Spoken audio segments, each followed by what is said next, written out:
pop off right now. We got to get started. We gotta go. Let's go. Let's go. Let's get the people in the chat.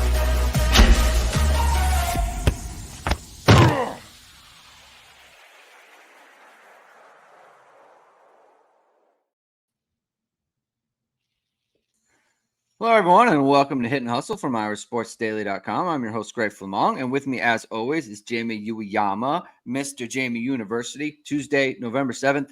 It's a bye week for Notre Dame, and normally we would be doing a mailbag show, but today we are going to just talk about Notre Dame's offense against Clemson, because I think there was a lot going on in that game where it's a situation, Jamie, where I think you've seen it as well. It's like everything is just kind of like play calling. And I think a lot more went into it. Personally, I don't think the play calling was the main culprit in what went wrong with the offense. But I do think preparation was kind of the biggest problem and has been the biggest problem for Notre Dame this year, much more than play calling has been. So we're going to get into that today. And that's going to be pretty much the bulk of the show. So thank you, everyone, for tuning in. If this is your first time catching us, as always, please subscribe to the show. Please hit the like button on this video if you enjoy it. And please hit the notification bell so you know whenever it is we are going live.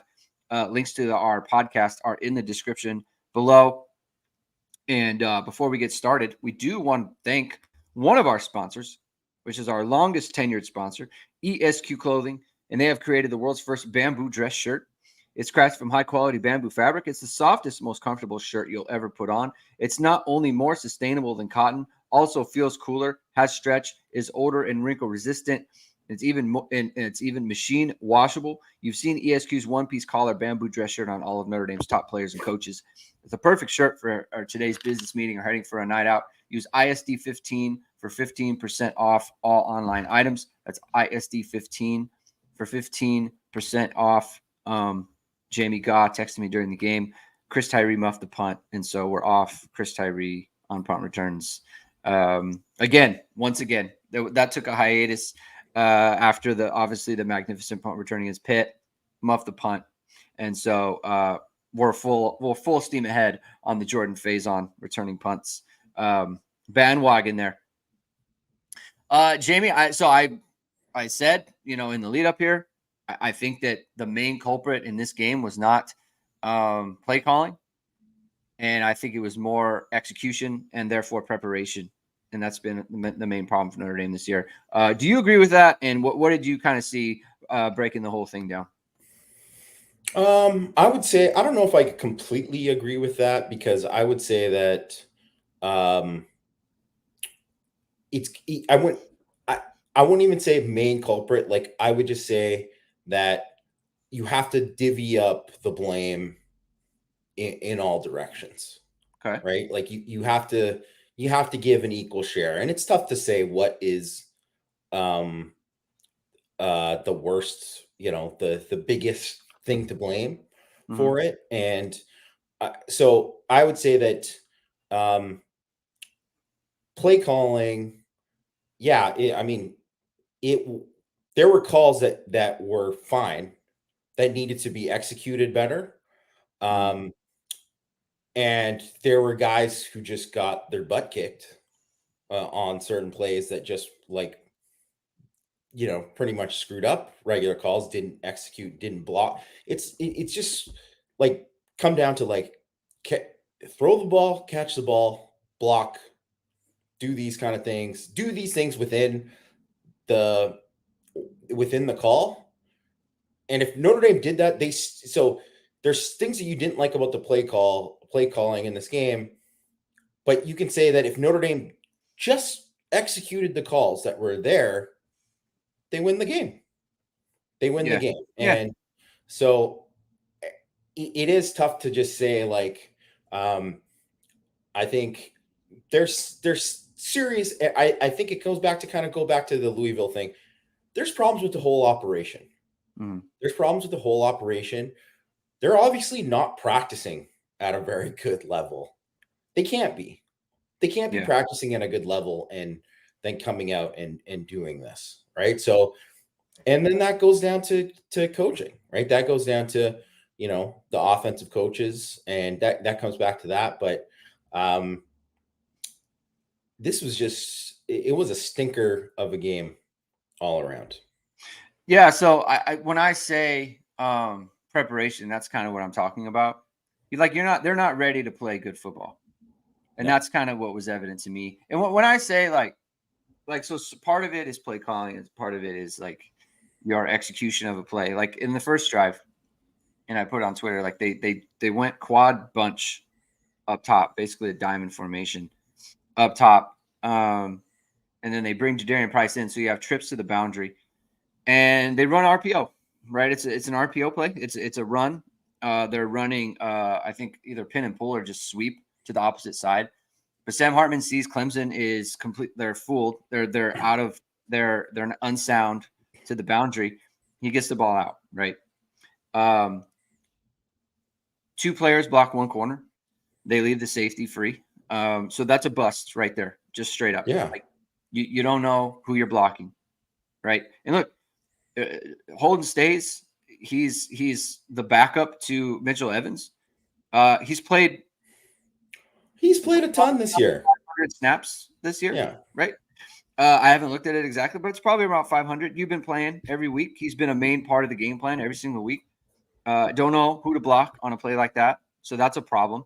And then the other part is Hartman throws the ball behind Tyree 3 yards back. He has to retreat backwards. He has to turn his back to the defense. So he has to catch the ball, turn and look, and see where the defender is. By that point, the defender is on him, and they lose 3 yards on a play that the defense is completely disadvantaged in. They blew the assignment. Yeah. They busted their. Should have been a big play. It should be a touchdown. If Notre Dame executes it correctly, you throw it in front, he catches it. They split the defenders, and it's a touchdown. It's walking basically. Yeah. And instead, it turns into a 3-yard loss. Okay, that's no good, right? That's the epitome of like an execution problem. On the next play, you're in 3rd and 10. Notre Dame's in a running formation. Clemson shows run defense. They have a safety sitting there who is pretty clearly thundering the run. They have one-on-one outside. The safety over the single high safety is on the hash where to the formation. So he's sitting in the middle of the defense, but he's not in the middle of the field. He's in the middle of the formation. You have the entire field to do something on 3rd and 10. You like people say like, oh, 3rd and long, there's not a lot of play call. There's a ton of things you can do with the situation that Clemson showed there. And they don't check out of it. They don't do any sort of motion to identify what the defense is in, any kind of coverage. They don't do that. They just stay in it. They run the ball with Payne, right? It's blocked well, but you do have the unblocked defender sitting in the middle of the hole, and Payne doesn't do anything to make a man miss. He just lowers his shoulder as if it's 3rd and 4. It's 3rd and 10. They gain 6, and they kick a field goal. That's a play calling error. And if if you're gonna run that play, then you got to go for it. Yeah. There's no excuse to run that ball there and not go for it. Yes, like if he's instructed to say, Marcus Freeman says to him, run it here because we're gonna go for it. So if you get five or more here, I mean they got 6. Yeah, we're going for it. Yeah, yeah. So just say. But I think, well, first of all, and I wrote in the rewatch notes for offense too. Having Payne out there in that situation when you know you're going to go out there and run it is just a mistake.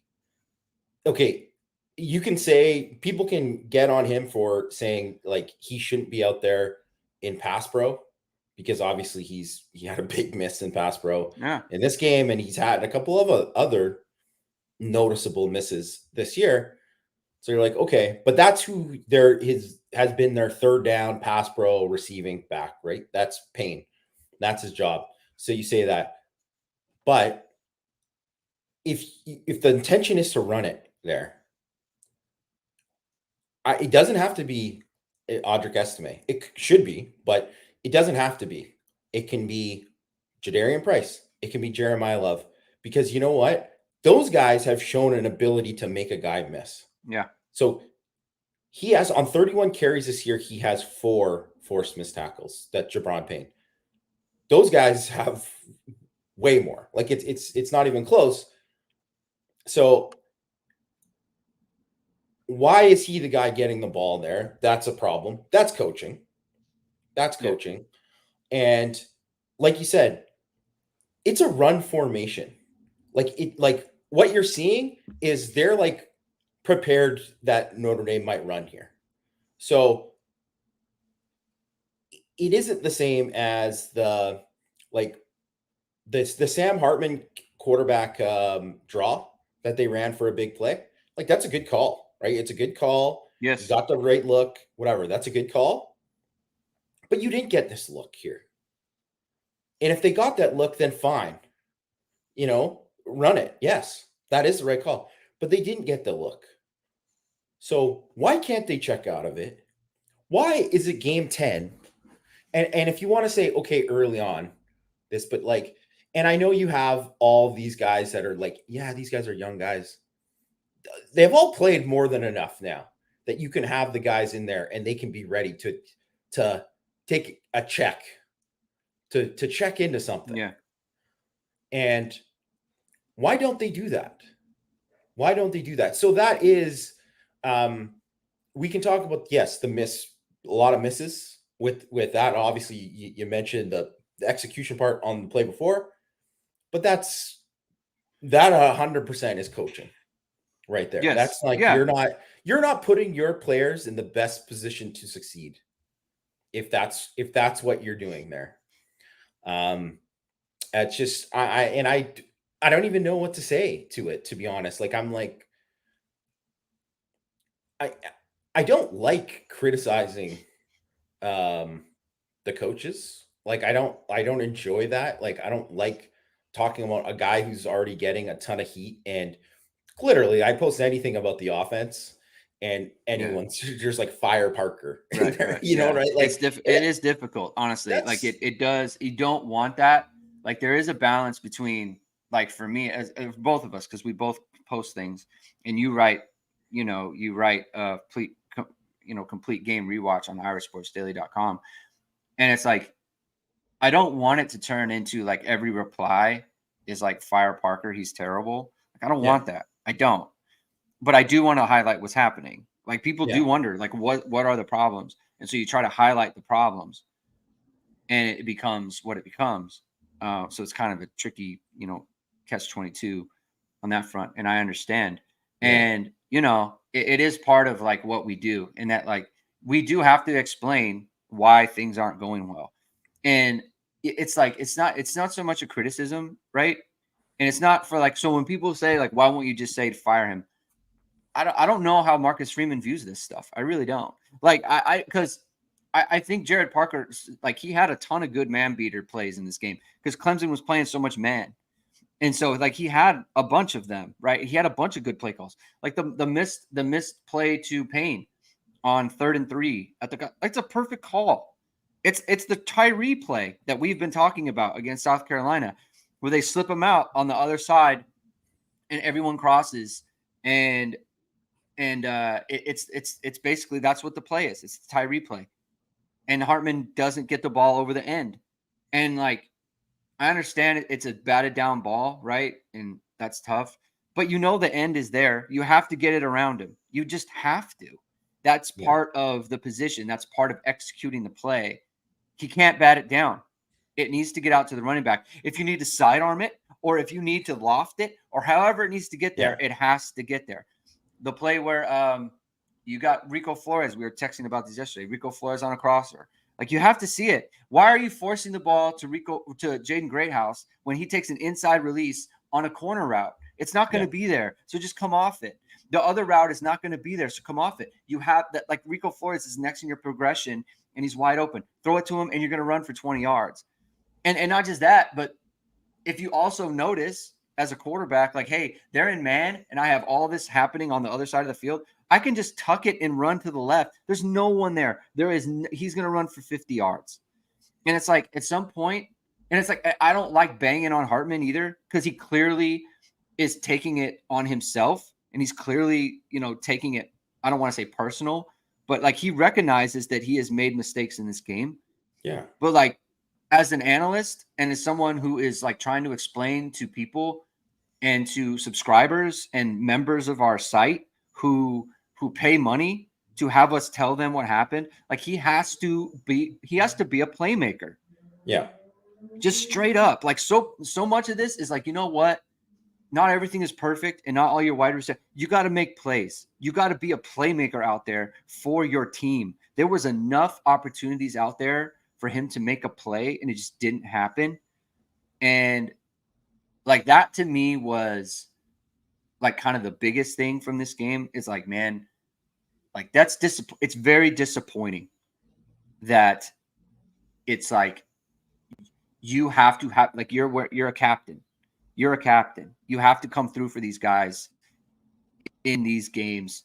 There was enough good play calls out there for him to have made plays and to make it happen for his offense.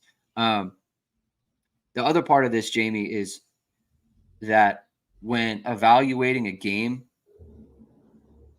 it's like you evaluate the plays that are called, but also like you notice, man, you really could have taken a shot here. Like this is a really good time for on first down instead of just running it, like play action, because that's what they expect. They expect a run, right? Like you get a long play, and it's like, okay, we're gonna run pin and pull. Like make them guess wrong. You know what I'm saying? Yeah. Like you're showing them run, make them guess wrong, and that was another thing that I saw in this game where it was like that's where you go to play calling when we talk about the play action passing and things of that nature. Were there any opportunities there where you felt like, man, Notre Dame, they really had an opportunity on this situation in this play, and they just didn't they didn't take advantage of it?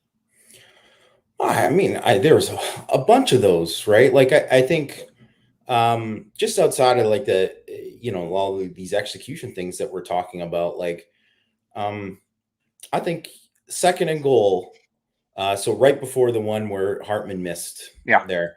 Yeah. That's right for a play action play, especially after your center just got his butt kicked. Like he just got his butt handed to him. Yeah. So I'm not feeling that confident about running the football on the next play. I mean, that's just me. If I'm doing that, and I've also seen enough in the game. That's the other thing. You have to be able to like read what's going on in the game and being like, man, you know what? Pat Coogan can't block anyone in this game. He can't block anyone in this game. And I hate to single him out, but he really was that bad in this game in terms of like he struggled. He really, really, really struggled. And he frankly struggled that much in the Duke game too. And maybe it's because he's hurt. It might be. But if that's the thing, if he's that hurt, then you could have put anybody else in and just said like, anybody else can at least do this job the same as him right now, because that's kind of the level that he played in the game. So, but when you know that's happening and this guy's like losing so much, you have to adjust. You have to do things differently. And so on second down, and they end up running a power, right? They run power to that side, and I mean he kind of screwed that up too, because he's the puller and he's got to look for color inside. He goes up to the corner. The backer comes in free and makes the tackle on Audric Estime. You leave the corner because your 230-pound running back against the 185-pound corner is the matchup that you want, not against the linebacker, not against the All-American linebacker, right? Mm-hmm. So he screwed up there, and then it ends up being like a stuff. They go for it on third down. Look at how they're playing there. Like Clemson, they are geeked up to play the run and get a stop here. They're thinking it also too. They see Audric Estime. They know Notre Dame and how this is their approach. They want to run it in. They want to kind of force the issue. They did this to us last year. It was a perfect opportunity to sneak out a tight end into something like that, right? And they didn't. Like that would have been a perfect example of a way to get like a sneak out of like a Flammang, because they're not thinking about Flammang as a receiver, right?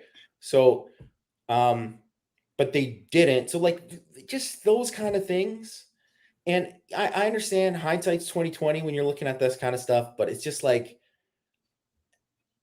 you never see those calls where it's like, oh man, Parker really got him here. You just don't see that very Yeah. often. You really only see it like a couple times all year, right? And I think it was really like kind of in the NC State game, really, right? Like, I just, I don't know. I don't. If you get the ball to the 2, if it's second and goal from the 2, yeah, run it, try to get it in. But you're at the 5-yard line. It's, are you going to run for 5 yards here when they got 11, like right at the line there? Probably not. To me, that is just like, that's a situational call, like where you can. I don't understand that. Or that is a perfect example of being like, guess what? We haven't run that spot or 2 wide banana since NC State. Yeah. There's that right there. Yeah. And the other part is like, you do need to, like, it's almost like game theory. Like, you've got to put the ball in the end zone. Like, you have to try to call a play where it's like when we complete the pass or whatever, because the other part is like, the third down play then where they tried to hit, they tried to do the little pick route with Flores. Like, if he throws it to Flores, he's not in the end zone. He's at the 3-yard line. Yeah. So like even there, like you drew up a play where you can catch the ball and they can still tackle you short. Yeah. The other part of that too is like there's a personnel issue. Like that, in my opinion, that's got to be phase on. Because as a defender, I much would rather be covering Rico on a play where he's going this way and then coming back, because he's not as quick as Faison is in and out of his breaks, right? If Faison shows me slant, I need to get over the top of that, right? Like I am hurrying there. Yeah. And then he can come back. And not just that, but he's a lot quicker coming back, right? Yeah. And here's the question I have for you. Like, okay, Faison was activated against Louisville. That was a month ago. He got 18 snaps in this game. When has he ever not looked good? Including practice. Every single time he has been in a game, every single time the media has seen him, he has looked good. I don't care if he is a walk-on rower. I don't care. That to me is irrelevant now. Every time he is in the game, every time he is in practice, he is doing stuff. We have never heard a bad thing about Jordan Faison. Why is he getting the least amount of snaps at wide receiver? Like, that doesn't make sense to me. He has shown himself to be one of their best players. He needs to get those reps. He needs to get the reps befitting of one of the best players on the offense. And I understand initially, right? It's like we don't know what we can give. It's been a month now. Like you got to activate him. Like every time they give him the ball, something happens. They have him on a slot fade and Hartman misses him, but he's like running by himself. They give him a jet sweep. He's about to get around the corner, like just missed, but it's still a 6-yard play. Like that to me is like there's personnel decisions that they're making that I don't really understand as well. And that also goes to the offense. I'm sorry, at running back. It's with the Jabron Payne thing. Like, that's not his role. Like, I looked it up while you were talking. Jabron Payne has 3 more carries than Jadarian Price. Jadarian Price has forced 10 missed tackles. And Jabron Payne's missed 4. Forced 4. Basically, Jeremiah Love. His carries, basically. Yeah. Prices. He's making someone miss. Jeremiah Love, 10 missed tackles forced on the season. Now he has more carries. But like you watch him in this game where he's going around the corner and they cut him off. And he makes a big cut and he gets up inside. He makes a great cut and it's a gain of 6 instead of a loss of 2. Yeah. Like that's the kind of thing that the offense needs. And we were talking about this in text as well, Jamie. Eli Raridan, he's struggling as a blocker. If Notre Dame had Mitchell Evans in this game and didn't throw him one pass and just had him block the plays that Raridan was blocking. Raridan's role, yeah. If he just did Raridan's role, Audric Estime might have had 175 yards in this game. And I don't want to bang Raritan too much. He was hurt. He wasn't activated till week 6. Like Cooper Flammang has been healthy the entire time. In my opinion, he has earned those snaps. He has. So there's personnel decisions as well that I don't really understand with the offense, and it's causing problems. And it's like you said, the people, I say, play calling wasn't the problem, but to me, it's preparation. It's preparation. Like someone put on Twitter, like, oh, Greg he should be the OC. It's like, look, I'm not the only one who has good ideas. Lots of people have good ideas. You have to be able to teach it. You have to teach the concepts. That is what coaching is at its core. It's like being able for your players to execute the things that you want to do, and then you go out there, and even if the call is not perfect, we're still going to execute it. We're still going to execute it. Well, and the execution across the board is bad. The other part of coaching too. One, I would just a couple of comments in the thing. Michael Donahue, it's not Marcus Freeman who's rotating the guys. He's not the guy. 100% not. Receivers, right? It's not him. Also, too, the one thing with here's a perfect example of what you're talking about with Jordan Faison. And should you have maybe more of a plan to get him more snaps in the game? Sure. But you have to be able to kind of see what's going on in the game. Like, you have to know you got to know who's winning, who's not. Like, this happens on defense all the time. A guy makes a mistake on defense. Jason Onye made a big mistake on defense. Guess what? The guy never played again. Like, that happens all the time. On offense, they don't there just isn't enough of it. You hear all the time about running backs. It's like, riding the hot hand, right? Like this guy and somewhat they do that, but they don't do it enough when a guy is struggling and saying like, this isn't happening, so we have to do this to adjust to it. And this kind of happens on defense all the time. This is literally what coaching defense is like, we're losing on this, we have to adjust to that. They're doing this, we have to do that. And it should be happening on offense too, but it's not. So if I'm in the game and I'm seeing, like, you have to be able to know, like, someone has to be able to, you're up top.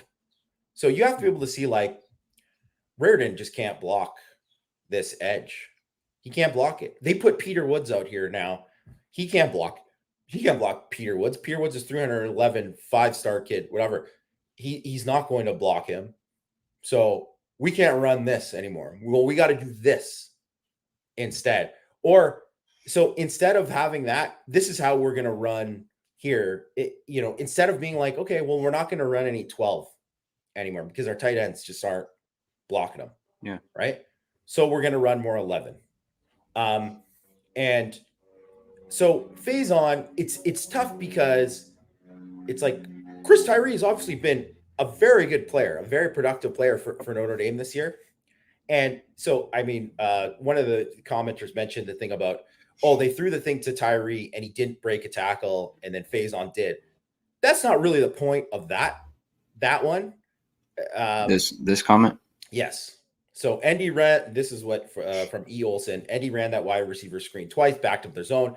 Tyree couldn't break a tackle. Faison got the same pass, looked just as badly blocked, but he made people miss and got the first down. Well, it was different because Jeremiah Trotter read the other one and he made the tackle. The guy who basically busted up Notre Dame for the thing. It wasn't like he made Trotter miss. It's a different situation. You can't just say it's not apples to apples. It's a different thing. But to the point that you just saying that, well, Faison does good things when he's out there, right? That's the whole point. Is Faison does good things. Tyree does good things too. Obviously, made a contested catch. You don't see him making a lot of contested catches. That was one of Notre Dame's only big plays of the game, right? When it was a poorly thrown ball, he wins like a 50-50 ball, 21-yard gain, right? That's good. But, him and Faison play the same position. They're both the small slots that have this kind of thing. Well, if these are two of your best 11, you need to find a way to get these guys on the field at the same time. So you need to, and I know you're adverse to running a ton of 10 personnel or whatever. That's fine. But run 11, and then that's when you have stays and you say, okay, you're going to run the boundary here. Because guess what? They never throw to the friggin' boundary anyways. Like they don't feel confident with anyone who can win on the boundary. So they don't throw to anyone out there. So that guy is just a decoy all the time. So you might as well just do that, line him up, and then you can have perfect example. That play where the Louisville play, Tyree and Faison were out there together on that play. And it was safety went to Tyree. Faison was open, won his one-on-one, the touchdown. You have two guys who are vertical threats who can do that. Why wouldn't you line them up on the same side? Why don't they do more of that? Yeah.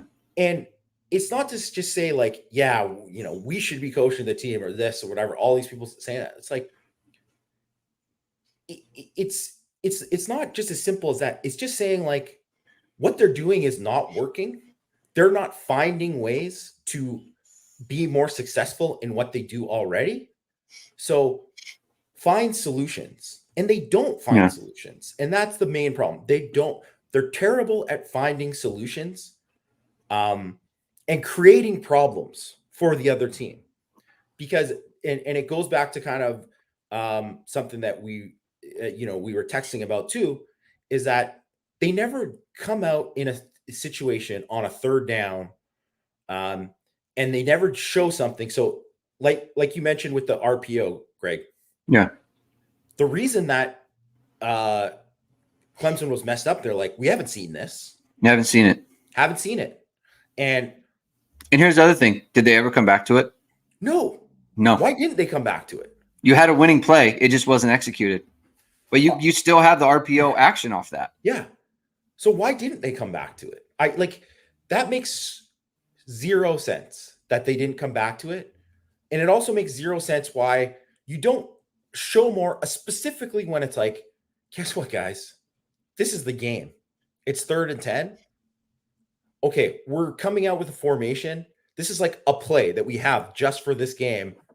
This is like, we're like, hey, you got to have plays, just like how defensive coordinators have a pressure that it's like, this is set up. This could end the game if we get a sack here. Yeah.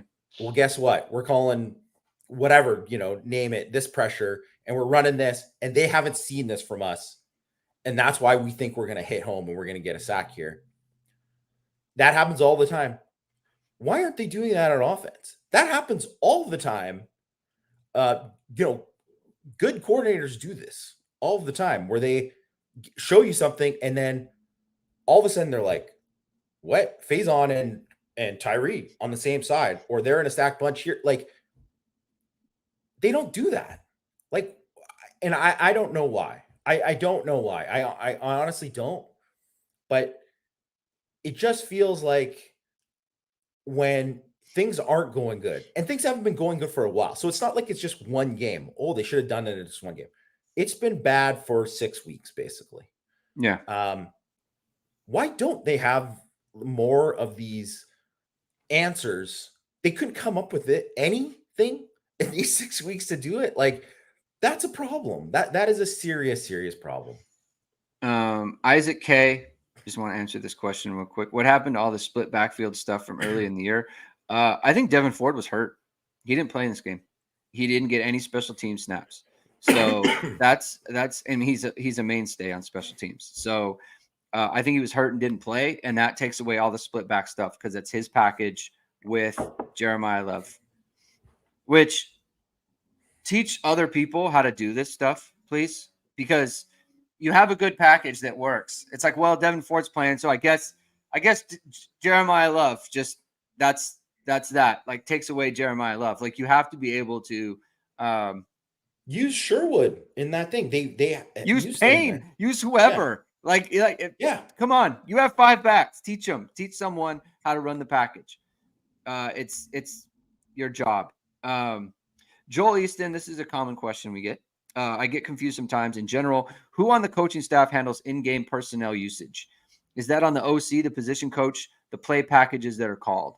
On offense, if you have something installed for a certain personnel grouping, then that's what will happen. It's like, hey, we're going to do X, put in that group. And so they'll put in that group. So in that sense, it's an OC thing.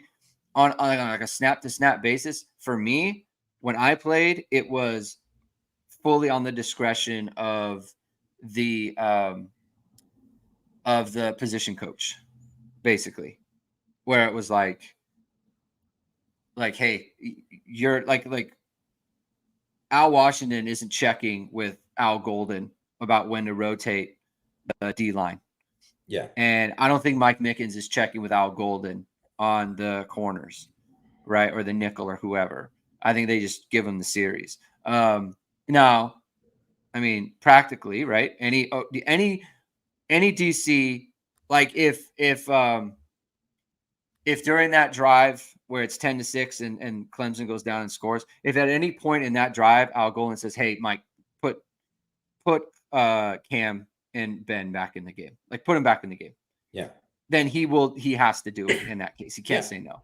I mean, he could, but that would be a big problem. But generally speaking, position coaches are in charge of personnel groupings, and I would think Dylan McCullough is 100% in charge of. Oh yeah. Of who's in the game and who isn't. Did you have any comment on that?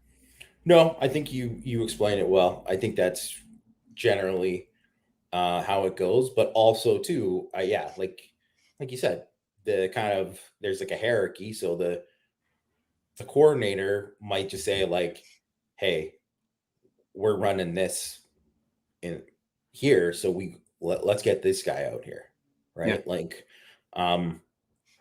and frankly too, like sometimes you just got to be like someone, sometimes you got to say like, "Get this guy out of here."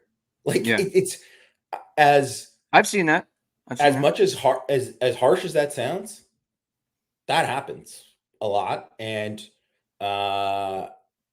maybe it should happen more on offense. In certain things, like and also too, there needs to be you kind of have to audit some of this stuff too, and look at all these things. It's like, okay, well, guess what? We had this 3rd and 6, and we had this. Why?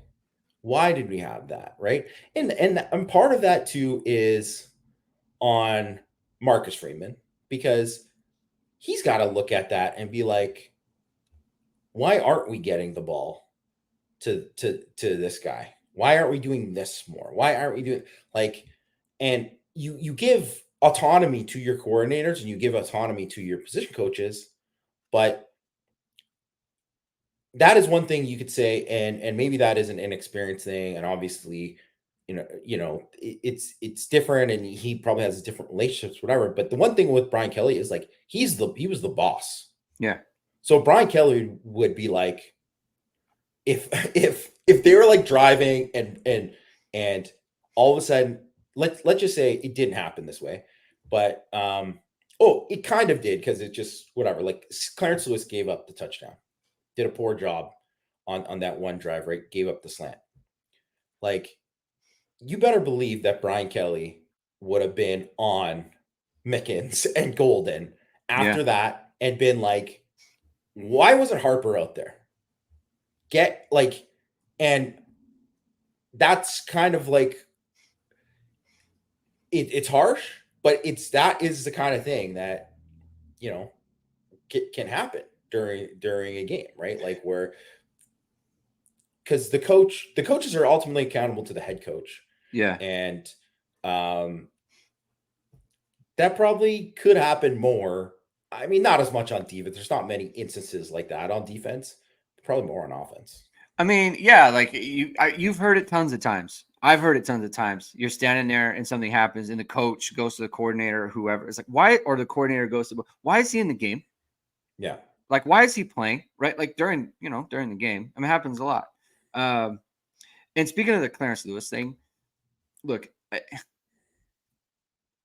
what is he? A fourth year senior, fifth year guy? He's a senior. He's played a ton of ball. He in 20. So he's a fourth year senior. Played as a freshman. That you're in zero, man. Yeah. You cannot lose inside. There's no one in the middle of the field. 100% no. They sent 7. You cannot lose inside there. 0% of the time. Like that is cardinal sin. Like just, oh man, that is such an absolute just bludgeoning you are going to get in film for that. You can't. 0% of the time you can lose inside. Yeah, that can happen. That drove me insane.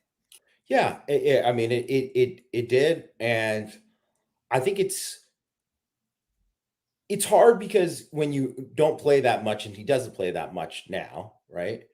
You get thrown in a situation, whatever.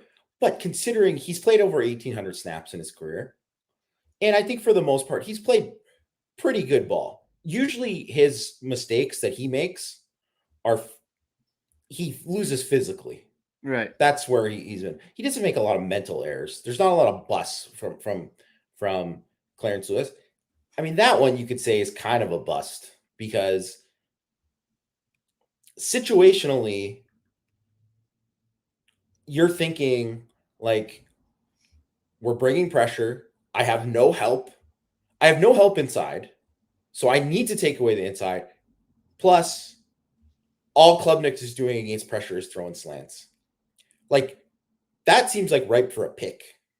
Yeah. Like, to jump this and whatever. Like, and so the Xavier Watts pick, right? That play, and you could say it's as simple as like Bo Collins dropped it, and then there was X Watts Johnny in the spot. Well, the reason that Collins dropped it is because Morrison was playing that underneath. He was undercutting that. Yeah. And the reason that he knew he could undercut it is because he knew that Watts was over the top of him. So he had help there. So if he can't make the play, either he's going to make the play or Watts is going to make the tackle. So he knew that he had that. And even though he didn't technically make the play on the ball, he probably distracted Collins enough to drop that. And then that's what ends up. And that's understanding. And that's why Ben Morrison is so friggin' good, because he's not just physically he's good. He's a smart football player. You understand this kind of thing. And that's also too, like, that's coaching. That's Mike Mickens. Like he's a very good coach. He is very good at teaching that kind of stuff and communicating that to his players. And that's why these guys are playing at a high level, and you see improvement and you see all these things. But that is definitely like, that's a situation where if you're thinking he's just playing man and he's just playing it straight up and he's not thinking about all the other pieces of it, it's probably not a pick, right? But because of how he played it and knowing where it was, that's why it ended up like that, which also makes why that Clarence Lewis thing happened, that giving up that touchdown, that's what makes it even worse. Yeah, I mean, you gotta set yourself up for success there on defense and with your small business or with your social media. There you go. Management, website design. You're getting engaged. You want to highlight reel, and if you want to do that for yourself, for your family, for a loved one, hit up VSR Media, which is founded by Notre Dame football pregame host and Emmy Award-winning anchor Vahid Sadrazadeh. VSR Media provides professional and cinematic video and photo. Whether you're looking for a collegiate or pro-level highlight reel, have a personal story to tell, or are aiming to diversify and grow your business, VSR Media specializes in short and long-form video storytelling, social media management, and website design. VSR Media also captures professional headshots, senior, and sports photos. Contact them at vsrmediacompany.com. Mention Irish Sports Daily to receive 20% off your first project. Visit them online or give them a call at 574-800-9106. E. Olson says, why not give Cam a breather and one drive, then BMO next drive, etc., instead of a full quarterback swap? Sure. But I would point out, like, the only person who gave up plays on this one was Christian Gray. I don't think Jaden Mickey gave up a catch on that drive. Yeah. So I mean, maybe it just, they went after whoever, and then Clarence Lewis. I mean, the Thomas Harper piece, like, look, the problem is, like, those guys they've had a good year to this point. Like, you don't love it, right, when they're going down the field, and whenever they're going down the field, you think to yourself, man, like, you're going to give it up, and why do you have the backups in? And that's a totally fair reaction. It absolutely is. But, like, Kate Clubbett's not good. They should have been fine. They played bad. They were in there for a short time, and they played bad football, and it cost them. You cost them, and you hate to see it, but it did. But I just, like, look, at the same time, like, as much as good as Ben Morrison is, and he is truly fantastic, giving up the inside on that 3rd and 9 was one of the worst plays of his career. I can't believe he did that. I can't believe he played almost a perfect game other than that, to be honest. And I can't believe he turned his hips and opened the gate for the wide receiver. They were running slants all game. Let him go run a fade. Go. He played it like he thought fade was coming. Yeah. And that's he wanted to cut him off. Yeah, he guessed wrong, wanted to cut him off. And he guessed wrong, and open the gate, and that's no good. That's no good, Jamie. Getting back to the offense. Because other than that, I thought he played fantastic. He was phenomenal. I mean, look, he's a great football player. And by the way, everyone's complaining about, he should have been called for pass interference. Go away, please. Go away. He has his hands on, but you know who else had his hands on? The wide receiver did. If the wide receiver is going to have his hands on you, if the wide receiver is going to have his hands on you, then the defender can have his hands on. He's looking at the ball. He's playing it fine. That's not a penalty. Sean McDonough needs to go away. He doesn't know. He's old. He doesn't know how to play corner. Sean McDonough thought it should have been a penalty. And so did Greg McElroy, who did not have a great game himself. But that's fine. Anyway, back to the offense.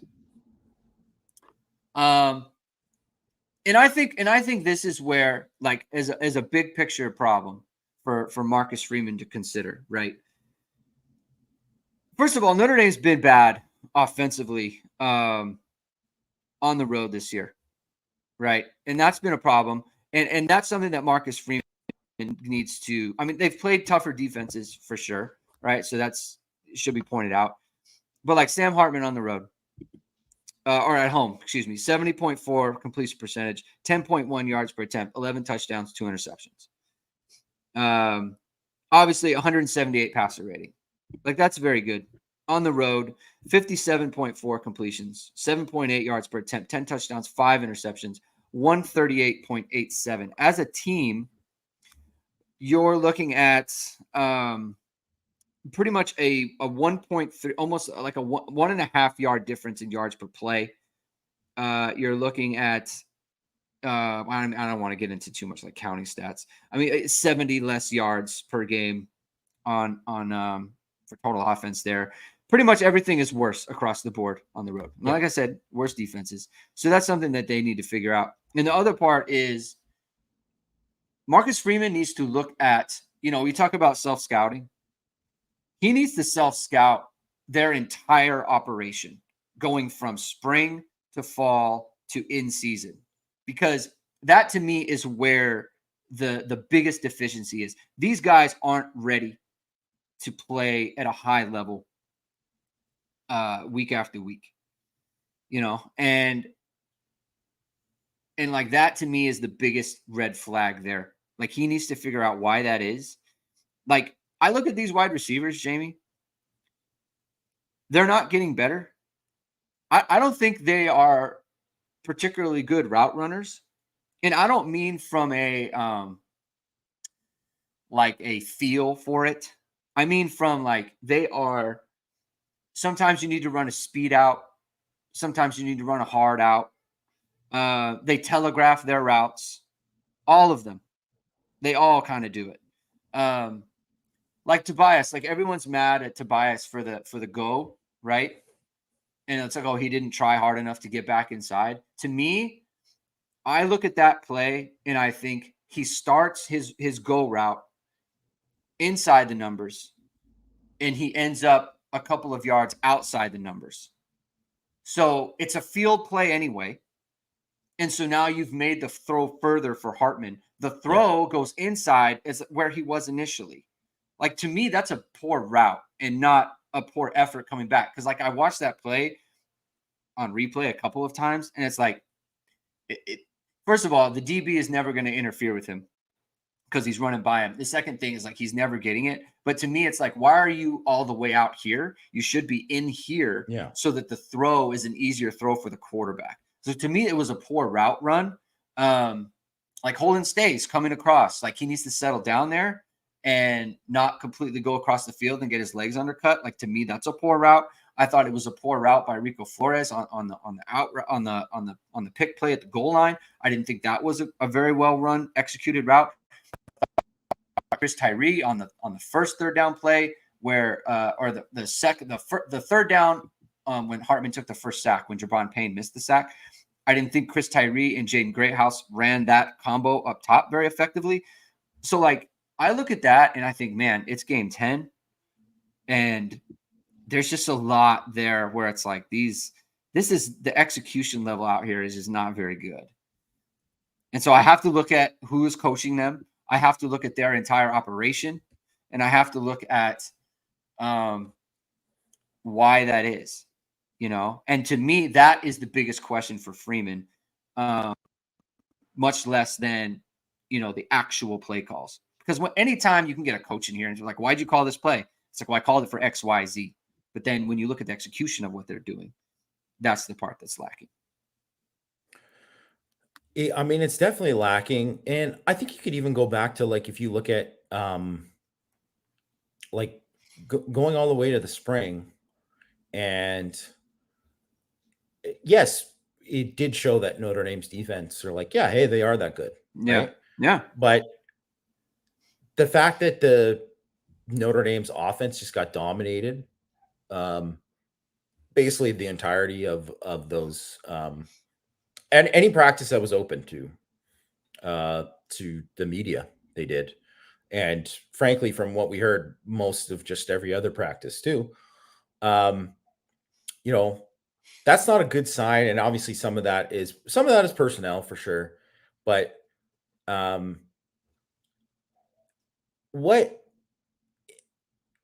there was a thing that was like, I can't remember the coach.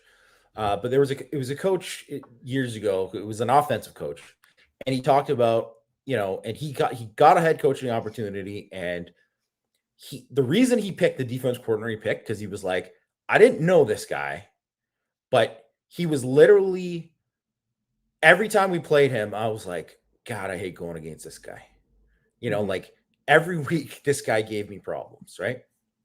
And frankly, that this wasn't the case with Jimbo Fisher, but the reason that Jimbo Fisher stole Mike Elko from Notre Dame was because they played Wake Forest all the time, and they were like, God, we should be kicking the crap out of Wake. But they weren't, because it's like, Elko is just giving us fits this whole time, right? Yeah.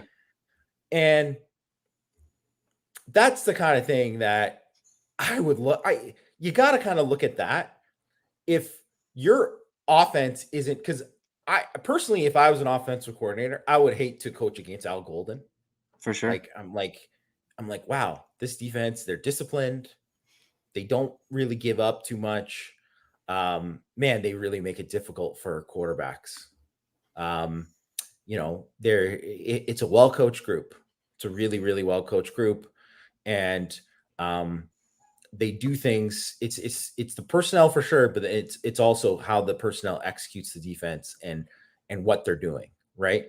And you don't have that on offense. Because I would say, though, you could say with Tommy Rees, there's definitely, like, you're like, oh man, Rees, he's pretty good. Like, he does some stuff that you want to, but you can't say that about anything with this offense. There's nothing really with this offense that you'd be like, man, this gonna be tough to prepare this week. Like, I don't know what they're gonna do this week, and there isn't anything like that. And to me, that has to be some part of your thinking of, like, what you it can't be like, I like a guy who knows how to use the tight ends. It's like, no. I like a guy who knows how to gives the other defense problems each week. And no matter what, or a guy who adapts to whatever he's got, right? And the one thing you can say, but like, and whatever, not to bring up Andy Ludwig or whatever, but that's the one thing you could say with Andy Ludwig is that they present different problems with what they do, and that's part of why they're successful. That kind of stuff matters. It matters a lot, and it's that has to be the line of thinking for Notre Dame and Marcus Freeman to me going into the offseason. Right. And just being able to confidently say, like, I know that whoever I'm bringing in knows how to teach this stuff and knows how to get his guys to do exactly what he wants to do, you know? And like, we didn't love Andy Ludwig, but there's, of course, you could say that about him, right? Yeah. You know, I mean, look at he's dealing with a backup quarterback who was a pig farmer. Yeah. You know, I don't even think Cam Rising. Cam Rising, I don't know about you, Greg, but I'm not a big Cam Rising guy.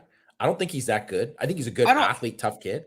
Right, for sure. And he's another one where it's like, look at you get him in an offense where everyone knows exactly what they're supposed to do. Yeah, he's going to look great, man. And like he's a baller and like thick boy, right? Like I love thick boy 7. Like it's a great thing. But it's like in this offense, see, that's the problem is like we're talking about transfer quarterbacks. Who's going to play in this offense? Who's going to be like, yeah, I'm going to put my football future on this, regardless of what we think of the play calls or whatever. Like, just you look at it and it's like, man, I don't know, I can't get down with that, you know. Yeah. And so I just like, is Cam Rising? Who's his coach? What offense is he running? Like, who are they trying to get in? I'm just like, so the thing with Ludwig is like, at the very least, you know, he can teach it. At the very least, you know, he can get his guys to play the way that he wants. Now, whether we like the scheme or whether we don't, you know, the fact of the matter is that he can get them to do the thing that he wants. And that is the biggest thing right now with Notre Dame. The execution level is just low. It just is on a play-to-play basis. You know, they do some good stuff, and other times it's like, man, like you can't execute this. You can't execute that. Like you can't, like they can't run RPOs. You can't run RPO. You can't run play action. That's what you're telling me. Like you can't teach your quarterback to be a good play action quarterback. I mean, and part of this is like, you know, you got to look at Gino Gaduli. Like, what's going on here? You know, like and it's I'm asking a question because the play from Hartman has been poor. You know, if he wasn't a 6-year senior or whatever it might be, if he was a sophomore, you know, we people have been asking about, oh, you know, should they play Angeli or whatever?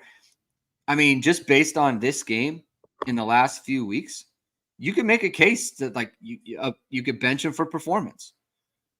Yeah, you could.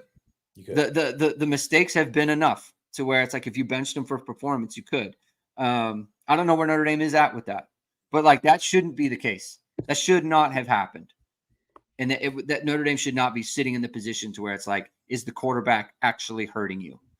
You know, is there enough to where you say maybe there is something that Angeli can give us that Sam Hartman can't? That should not have been the case, and that should not have happened. Anything else, Jamie? You want to leave it there? We can move on to Thursday. Have another do a show then. Anything else you wanted to talk about? No. I mean, I think it's not fun to talk about the offense being bad. And not playing well. It's not fun. No. You know, I'd much rather be talking about other things. Like even it sucks even to be like, okay, so I'm writing something on the defense right now for ISD, and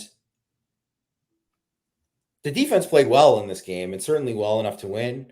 But then it's like, obviously they made mistakes too. But when you mention stuff that mistakes, it's like, people are like, oh, well, if they did this or they did that or whatever, they would have won the game. It's like, yeah, but it's like so much more minimal compared to the offense that it's like, Yeah. it's clearly like the defense gave them more than enough chances to win the game. And I don't know. I'm just hoping that the next couple games are a lot better for Notre Dame's offense, and that I mean, I think it's pretty obvious they got some major problems that are going to take more than just even if they have a couple good games here to end the season, but still, no one wants to see just bad offense the rest of the way. People want to see some positive steps moving forward, and I think that would be great for Sam Hartman. It would be great for all the seniors, the guys who aren't going to play again. Right? Yeah. Like, I think that's important. Yeah. I mean, I like it. This isn't fun time, but it is what it is. We're gonna tell the people. So, all right, we'll leave it there for today. Thank you everyone for tuning in. We'll be back on Thursday. We might have to do a recruiting show, Jamie. It's been a long time. We might have to get a recruiting show out to the people. Maybe we'll get Christian on. He's been monitoring the Michigan situation. He's having a tough time with that, being the big fan that he is. So we're gonna have to try to get him on the show, talk some recruiting, and we'll talk some 2024 guys, see how they're doing, and we'll talk some 2025 as well, because the 2025 is legitimately looking like things are trending in the right direction there. So thank you everyone for tuning in. If you like what you heard, as always, please hit subscribe. Please hit the like and hit the notification bell so you know we're going live. We'll be back Thursday. Have a good rest of the week, everyone, and keep hitting and hustling.